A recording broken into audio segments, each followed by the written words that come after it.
Okay, up here I have a picture of the Chester Betty papyri, and then this one is one of the leaves of it. Take note of that if you want to research more into it. It's one of the older collections of manuscripts that we have for the New Testament. 86 of these pages were found. If you were to ask me what this says, I would need to pick up the English Bible. I can't read this, but it is 2 Corinthians 11:33 through 12:9, if you were really interested. So just had to throw that picture out there. Okay, so let's jump into the New Testament. This is probably my favorite part. The Old Testament is good. It's useful. It leads up to Jesus, so we have to understand it. But as I was talking to Jesse about it, when it comes to what's standard, we kind of also leave that up to the Jews because they had that established before Jesus. And so we kind of leave that up to them. But with the New Testament, we get into Jesus, we get into the early church, we get into really what our church is founded on, the beliefs and teachings of Jesus and the early church.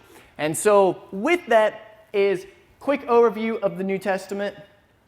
Remember, Israel, Jesus, he was a Jew. He lived in Israel during a Greco-Roman culture. I threw that one in there just for a little bit of cultural context. Greco, Greek, Roman means Roman, because those were the predominant worldviews. Your Greek culture, your Roman culture, they were the ones influencing the people of Israel. And then your debates was, to what extent should we be Greek or Roman or just Jewish? Like, how much do we let them influence us? So keep that in mind as you read the New Testament. This one was originally written in Greek. 9 authors over a roughly 50-year time span. And then all the authors were Jewish except for Luke, who was a Gentile. Gentile just means non-Jew, okay? So whenever you're reading the New Testament and you read all of the Jew versus Gentile stuff, Gentile just meant you weren't a Jew. It's divided similar to the Old Testament by genre, but specifically more 4 sections. So you have the Gospels, Matthew, Mark, Luke, and John. Then you have the book of Acts, or Acts of the Apostles. That's going to be your history of the early church. Then you have the letters. Your fancy term would be epistles. Starts with an E there, epistles. And then you have the book of Revelation. It's kind of your last one for the New Testament. It's your apocalyptic. It's actually probably one of my favorite books of the Bible now that we preached through it last summer. And so that's how the New Testament is divided. Believe it or not, the New Testament, when you get to those letters, it starts with Paul's letters and is arranged from longest to shortest. And then it goes to the other letters of like Peter, and then you have the book of Hebrews, and then see, I'm telling you, I can't name them without singing the song in my head.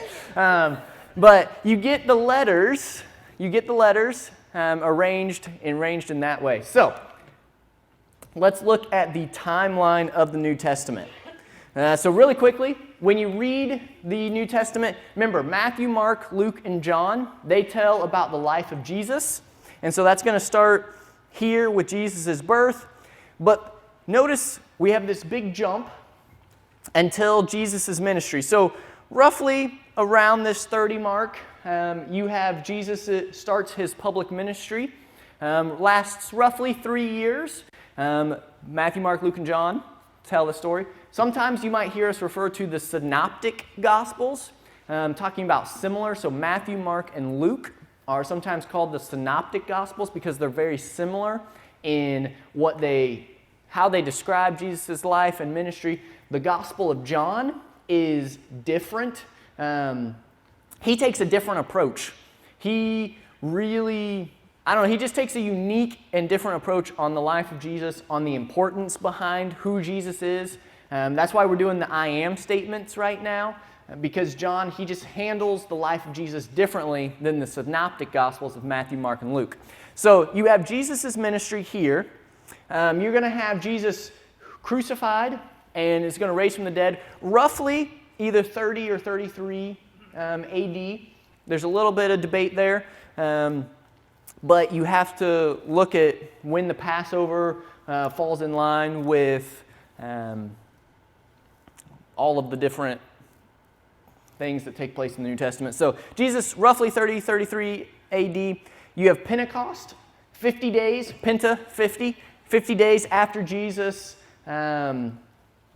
was killed. So 50 days after the Passover, you have Pentecost, where the Holy Spirit comes down. God sends His Spirit on the disciples there. They're able to proclaim His message to them. A large number of Jews are baptized into the faith, and the church, that's Acts chapter 2.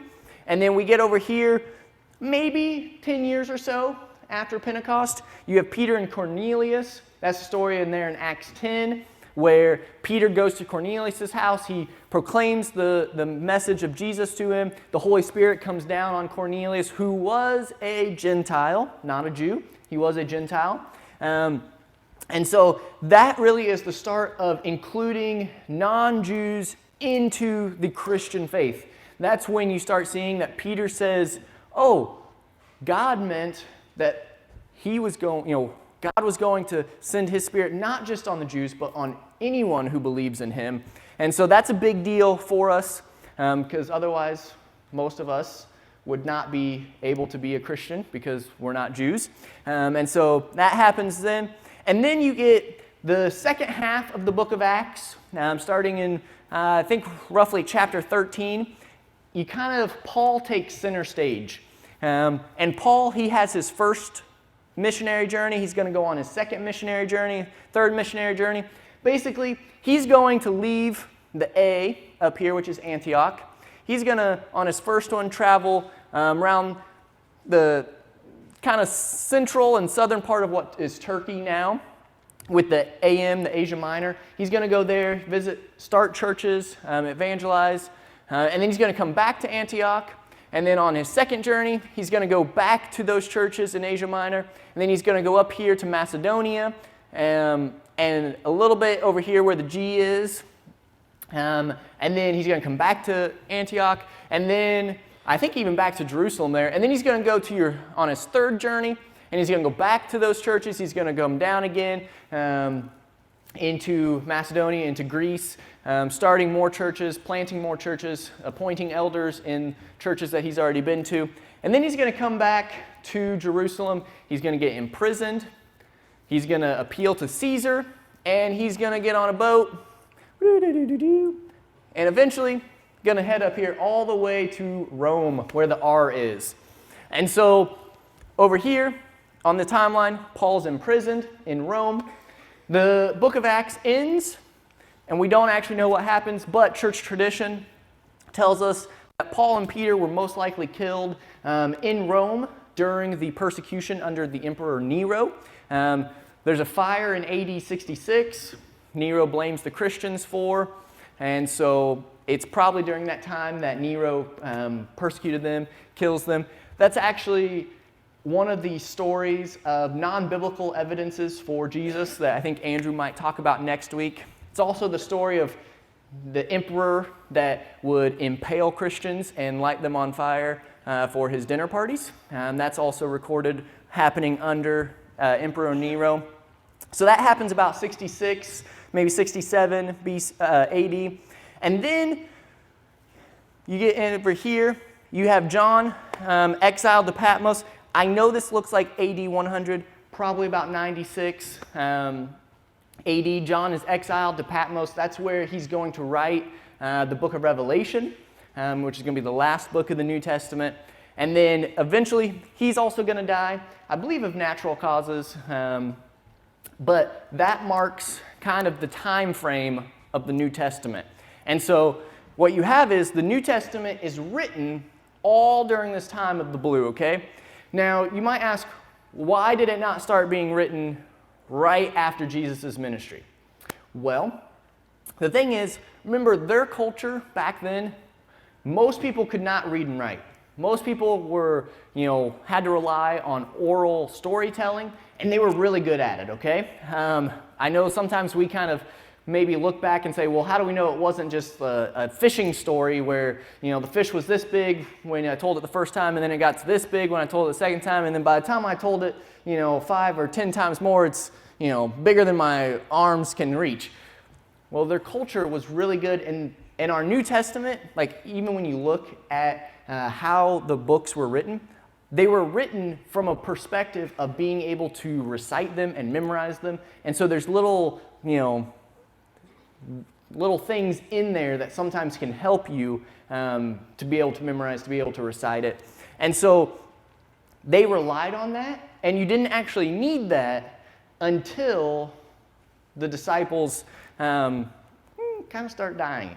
That's kind of what happened. So also your first books of the New Testament that are going to happen are going to be your letters from Paul. Galatians, Thessalonians, some of those churches that he plants in his missionary journeys, those are going to be some of the first New Testament writings because, he goes and plants a church and then he leaves and he wants to send more instruction back to them. And so he writes this letter, he sends it to the churches there.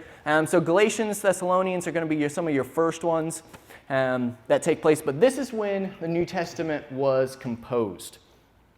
So let's break this down. I'm focusing on this top part first here. And I want you to think about it in terms of generations. Because when you're in the first generation of Christianity, you have access to the 12 apostles. And apostles with the big A, I'm talking about the 12 original disciples, those who lived with Jesus, walked with Jesus, followed Jesus. They spent 3 or so years with him, learning from him, studying from him. They were with him, they saw things happen. And then I'm also going to include Paul in that because Paul, he defends his apostleship, and Jesus appeared to him on the road to Damascus when Saul, which was his Jewish name, when he converted to Christianity. And so I also include Paul there. But this first generation, you still have, like I said, oral traditions. It took place 20 to 70 years after Jesus ascended into heaven. But with this first generation, if you had questions about who Jesus was or what Jesus taught, you, for the most part, could find an eyewitness account. You could go to one of the 12 disciples, granted if they were in your region and not off planting a church somewhere else. You could go to one of the 500 witnesses that 1 Corinthians tells us that Jesus appeared to after his resurrection. But you could go and talk to people who were there, who could see and were there. But in this second and third generation, you have Christianity is expanding, it's growing. So the need for the apostles' writings starts to spread. And it gets a little bit more difficult for people to be able to have those firsthand accounts. Now, you could go to maybe the bishop or the elder of your church and say, hey, is Jesus real? And they could say, yes, because the Apostle John was the one who discipled me and taught me, and he was there with Jesus. Or you could go to, another elder or church in that area, and they would say the same thing because they had a connection with one of the apostles. But remember that it was slow and timely for them to make these copies of these letters. They didn't have copy machines. The printing press wasn't going to be invented for another 1,300 years or so. And so the way they had to do it was they had to manually hand copy the manuscripts from either parchment or papyrus. They had to copy them onto a new sheet, and then to be able to take that and distribute that to different churches. And so it's going to be costly, it's going to be slow, but you do have a lot of the New Testament popping up pretty soon in this middle green section here, okay? You're going to have them pop up. And so an important term for you to know, the early church fathers, the Apostolic fathers, they're going to be your early Christian leaders, your second, third, fourth, fifth generation of Christians who they're going to defend the faith. They're going to start writing their own writings, making a defense for Jesus, making a defense for different theologies and different things. But in this generation, you're still able to, get a close connection back to Jesus. But what happens is when you get to multiple generations after Jesus, it makes it harder to have that eyewitness account. And so that's when it really became important for the apostles' writings to be considered authoritative, to be standardized, to be recognized by the church as authoritative. And then some orthodox, some heretical. I'm using orthodox, little o here, just as correct doctrine, correct teaching. I'm not using it big O like the Eastern Orthodox Church. I'm just using lower O here. So it's in this generational period where they form the official list. So let me go through this bottom timeline here. So remember, New Testament was composed while the apostles were alive. That's important for you to know. After the apostles died, that's when they really start being collected. And it starts popping up over the place. So just picture, like if this section, if you were the area around, Israel. So you're going to be the Israel, Antioch, maybe even Egypt. You're going to be that primary region. You guys in this section, you're going to be a little bit further out. You're going to be the Turkey, maybe Greece, Macedonia. And then you guys, you're way out there. You're like Rome. You're further. You're the western side of, the Roman Empire. Yeah, represent Rome over there. But you guys are going to have some letters pop up. You guys are going to have some letters that you're collecting. You're going to have some letters that you're collecting. The letters you have might be a little different, not in like content, but like you may only have, the Gospel of Matthew, Mark. Well, you're closer to Israel, so I'm going to say you have Matthew, Mark, Luke, and John, and then you have 1st, 2nd Corinthians, Romans, Ephesians, Philippians. You guys, you're a little bit further away, so you might only have Matthew and Mark, but you have 1st, 2nd Corinthians, you have the Thessalonians, you have Romans, you have Ephesians, Philippians. You guys, a little bit further out, but you have, the Gospel of Luke and John and, the pastoral letters of 1st and 2nd Timothy and Titus. And so what you have is you have these different letters of the New Testament that are popping up in different areas. And that's important for us to know, okay? Well, I'll come back to that in a little bit. But two big things that happen. Roughly around that 150 mark. In 144, Marcion, he formed the first list of the New Testament, the first canon. So first list. Now, you may see that there could be some problems with this because he denied that the God of the Hebrew Scriptures were the same God as the Christian writings. He only included a partial gospel account of Luke and 10 of Paul's letters. And he excluded the entire Old Testament and any reference to it. He excluded the pastoral letters of 1st, 2nd Timothy and Titus, and he got rid of the non-Pauline letters. So that's an issue. He drew the line in the sand, and he really drew it small. And that's gonna spark controversy. That's gonna spark debate. And so your other church fathers, your other church leaders, are going to start responding and issuing their own writings and are going to defend, well, you didn't include, the non-Pauline letters, but they are also from the apostles. They're authoritative. And so Marcion, big deal, but he's the first one that does this. Then your second thing is in 156, Montanus. He's kind of going to go the other side of things, and he's going to claim that God has given him a set of teachings, revelation, and he actually was spreading a message that the New Jerusalem that John talked about in the book of Revelation, that it was going to happen in his region in Turkey.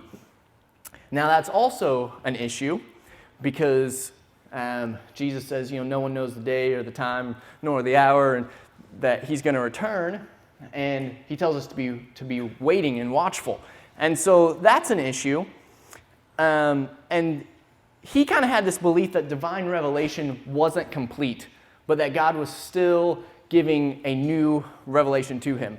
And so that's also going to spark some controversy, and the early church fathers are going to start defending that and saying, no, God has already told us everything he needs to tell us in the apostles' writings. There's not going to be new revelation that's going to be contradictory or more authoritative than what he has already done in the apostles' teachings.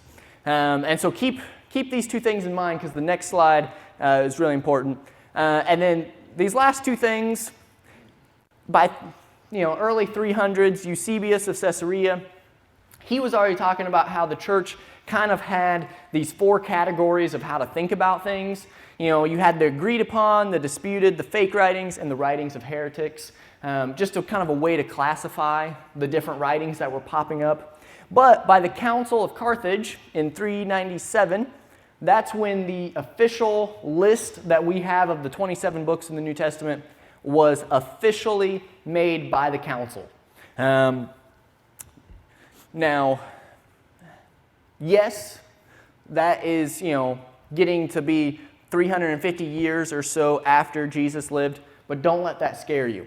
They merely only recognized and accepted what had already been, knowledge and had been pretty much declared at an earlier time.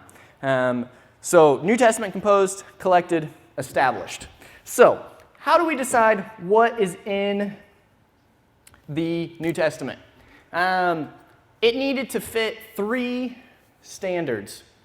It needed to be apostolic. So it needed to be connected to one of the apostles. Okay? That's a big deal, because remember, they all lived and died roughly within that 20 to 50 years, 20 to 70 years after Jesus lived is when they lived. And so the reason why every book of the New Testament had to be connected to their time period was because it made sure it put it in the proper time period. It put it in the proper era. So it had to be connected to an apostle or a close follower. So like Matthew was an apostle. Mark was not an apostle, but he is connected. We read about him in the book of Acts, traveling with Paul. He's also traditionally believed to be connected with Peter. Luke is not an apostle. He was Gentile, but he's also connected. Maybe he's the one that connected to Peter. He travels with Paul as well in the book of Acts. So he's also connected with Paul. John was an apostle. James and Jude were half-brothers of Jesus. So they're connected to Jesus himself. But it had to be connected to an apostle. It also had to be consistent. So it had to line up with their teachings. So that becomes a big deal, because we're going to talk about some of those things that don't line up. But it had to be consistent. And then it also had to be widely used and accepted by the early churches. And that's also important, because whenever I kind of divided you guys up into sections, say over here in the West, you had a book pop up that no one else knew about. But you guys did, but no one else knew about it. That's going to raise some questions from the early church leaders about whether or not that book should be considered authoritative. And so the more widely used and accepted, the more, the easier it was for it to be included in the New Testament, because of the fact that it was widely accepted. More of the church knew about it. And so that leads us to the what ifs. Perhaps you've heard of the Shepherd of Hermas, or the letter of Barnabas, 1st and 2nd Clement, the Acts of Paul, the Apocalypse of Peter. So yes, there are other writings from this time period. When I say time period, I mean like the 400 years after Jesus. Because what happens with these is these are not connected to an apostle. They're not in the proper time period of the New Testament of being 20 to 70 years after Jesus, but they start popping up after the apostles died. So like even 1st and 2nd Clement, we might say it goes to Clement of Rome, who was a bishop there in Rome at the end of the first century, so right around the 100 AD mark. He was there in Rome. But he didn't even claim to be the same level as the apostles. And so these books, they weren't connected to an apostles. They weren't widely accepted. Because I think like the letter of Barnabas was only found near the Egypt region. And so it wasn't widely spread. But these aren't going to meet all three standards. And then the reason I wanted you to make a distinction between the books in the Old Testament not being called the Apocrypha, but calling them the Deuterocanonical books, is because in the New Testament, we do have Apocrypha books called the Gospel of Thomas, the Gospel of Judas, the Gospel of Mary, but they were never even really given question or thought about being included in the New Testament. And they're definitely not in the time period, where these might appear early second century, maybe even into the 3rd century. These are going to be more your 3rd and 4th century. So these are going to be more 200, 300, 400 years after Jesus is when these are going to appear. They're going to be a little Gnostic in nature. Just means Gnosticism was this belief that there was a secret hidden message that had to be revealed to you. And so they're going to be a little bit in that, but they're also not going to line up with the rest of the New Testament. I mean, Gospel of Thomas has Jesus as a young child performing a miracle with, I think, birds or something like that. But when we read the Gospel of John, he says that Jesus' first miracle was turning water into wine at the wedding in Cana. And so Gospel of Thomas doesn't line up with what the Apostle John wrote. Also with the Gospel of Thomas, there's really, it's pretty short. A lot of it are sayings that are very similar to the New Testament, but there's just some things that are questionable in it. But they're going to appear a couple hundred years after Jesus. And so that's why those are not included, because they didn't meet these standards, okay? So, we have two big words: inerrancy, infallibility. I threw this in there because, for the most part, I would say conservative, evangelical, Protestant Christianity is going to hold to inerrancy and infallibility. If you want to read more about it, Google the 1978 Chicago Statement on Biblical Inerrancy, and you can read more about what that means.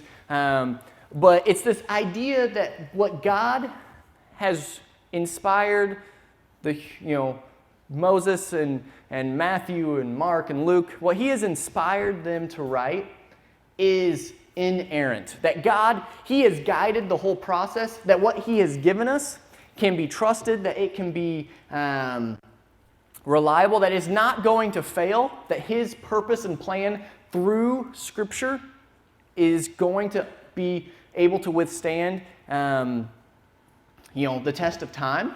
And so the big thing, though, is that it's not inerrant in the sense of being precise by modern standards. And don't freak out on that. But what I'm saying is, when scribes were copying things, yes, sometimes they may make a mistake. Now, with Scripture, because people recognized that Scripture was important and that it was authoritative, most of the time, if they made a mistake, that was simply not acceptable and they had to start all over.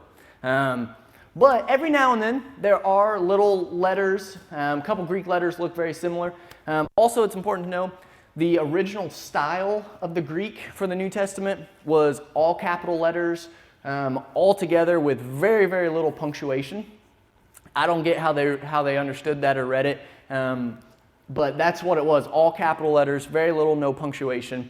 And so there can be little scribal mistakes, but we're going to talk about how much that actually happens in just a second, because it's actually very, very slim. So biblical inerrancy, biblical infallibility, Scripture is going to be able to withstand the scrutiny that we want to put at it, because God, He guided the whole process, He inspired the whole process, and He is going to make sure that it is always preserved, that we're able to read it with confidence. So this next slide is probably my favorite slide, because this is where we really ask the question. I know I haven't really answered the question of can we trust the New Testament yet, but this next slide to me really helps us. So, can we trust the New Testament? What we have here is the yellow hot air balloon, is the number of manuscripts that we have for the New Testament is 5,808 based on my latest findings with that, but just under 6,000. So that's the number of manuscripts we have for the Greek New Testament. The next one, the next ancient work, so we want to compare the New Testament to other ancient works, is Homer's Iliad with 650s. Sophocles has 100. Plato has 20. Caesar, 10. You might hear people talk about Caesar a lot. I don't think anyone denies that Caesar lived, that Caesar, had his different wars and conquered. But did you know that there's only 10 manuscripts about his wars, and we today consider that authoritative, we consider that reliable. And so there's 10. Aristotle, 5. The Gospel of Judas, Mary, and Thomas that I talked about, 1, 2, and 4. That's a big, big deal. When you look at that, like I said, most scholars would be thrilled to have 10 copies. 20 copies, even better. But the fact that we have 5,808 New Testament copies, and this is just in Greek. In the middle of the 4th century, Latin becomes the main language of the Roman Empire. We're going to have, I think, over 10,000 Latin manuscripts that are also going to back up what the New Testament says, but this is just in Greek. So notice the number of manuscripts we have, but the second thing I want you to notice is the time span, because the time span is also very important. So for the New Testament, we have 30 of our oldest manuscripts that are from within 50 to 150 years of the original writing of the New Testament. So, the papyri, there's a John's something fragment that was found, I want to say like 95, 96 AD, and it contains a portion of the Gospel of John, John 17, but it's from within that 50-year mark of the New Testament being written. And so the Greek New Testament is written, 30 of them, 50 to 150 years, and then our other manuscripts that are more complete, more full, they come from within 250 to 350 years of when it was composed. Now, yes, in our modern understanding, that seems like a long period, but compare that to the other ancient works. Homer's Iliad, there's a 500-year span between when it originally would have been written and our oldest manuscript we have. Most of these, 1,400 years, 1,400 years, 1,400 years for Aristotle. For Caesar and Plato, 950, just under 1,000 years. So we have this big time span between when they actually were written and the copies we have today, 1,000 years or so. But our New Testament, we have 30 within 50 or 150 years. So that time span is very, very small when you compare it to the rest of our ancient works. And so to me, that is one of those things that gives a ton of credibility to the New Testament, simply for the fact that it doesn't compare to the rest of ancient works. And then the question of, do we have the originals? No, we do not have the original copy that Paul wrote of, the letter of 1 Corinthians, to the church in Corinth.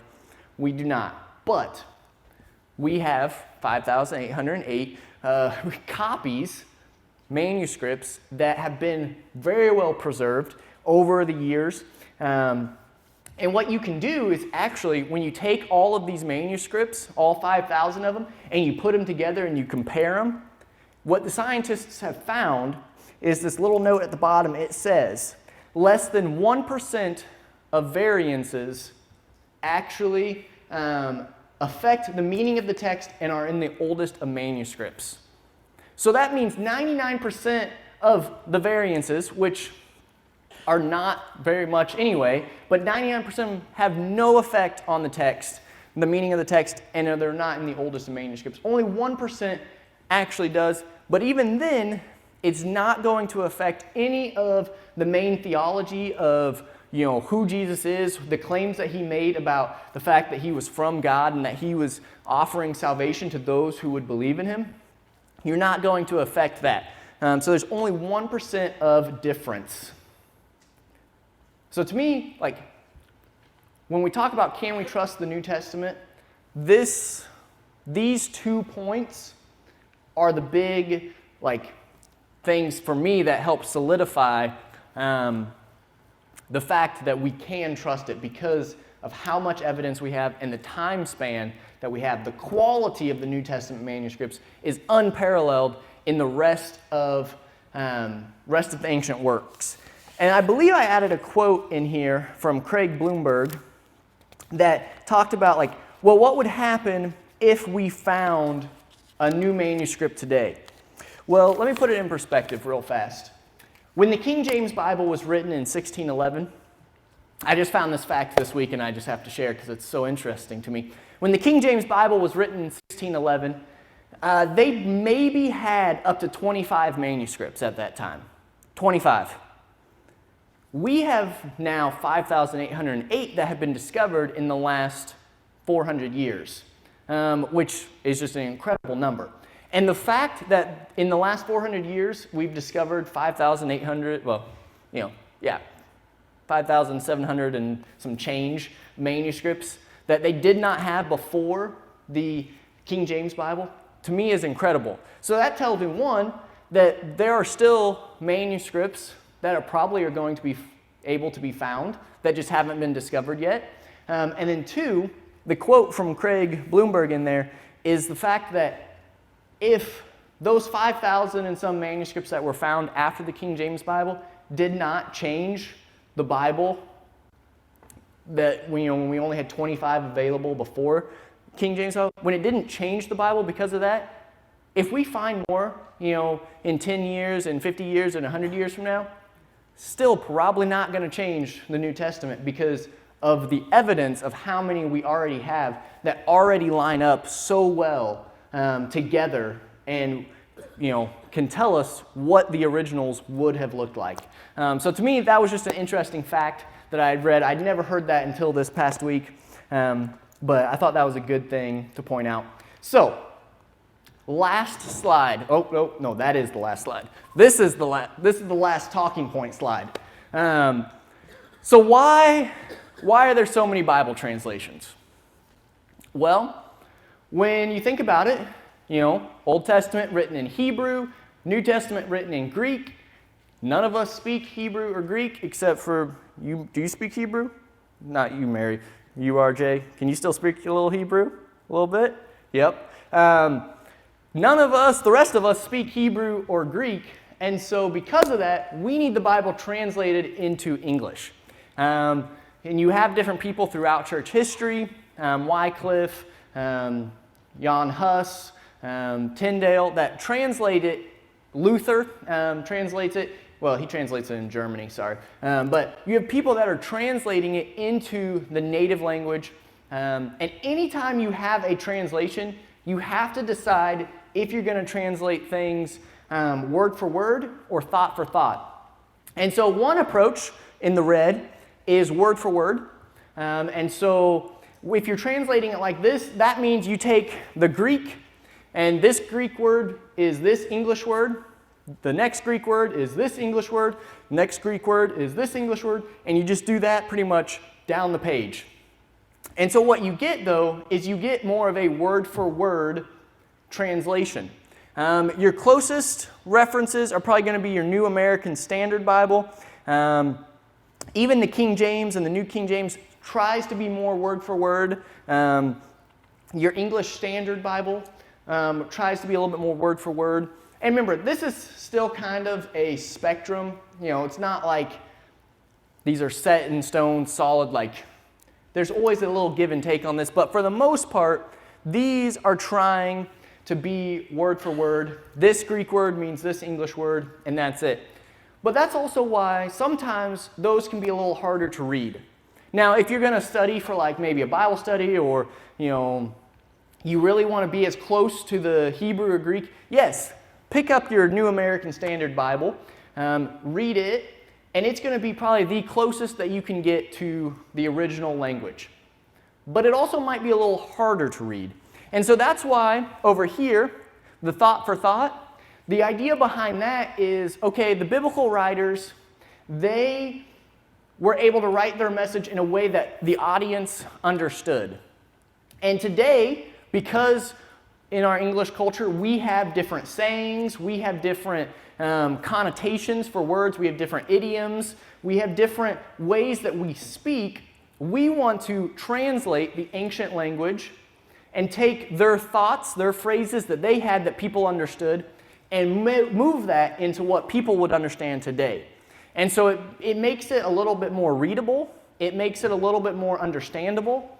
That's going to be your New Living Translation, your New International Reader's Version. That's going to be more your thought for thought. You ever read Ezekiel 36 in the NLT? You're going to understand what I'm talking about, that it's putting things into more our language and our slang terms and our phrases, because Ezekiel 36, God does not leave anything hidden from the Israelites when he roasts them. Just, if you want to look that up, go for it. It is one of my favorites, because God he goes off on them and roasts them so hard. But that's going to be your New Living Translation.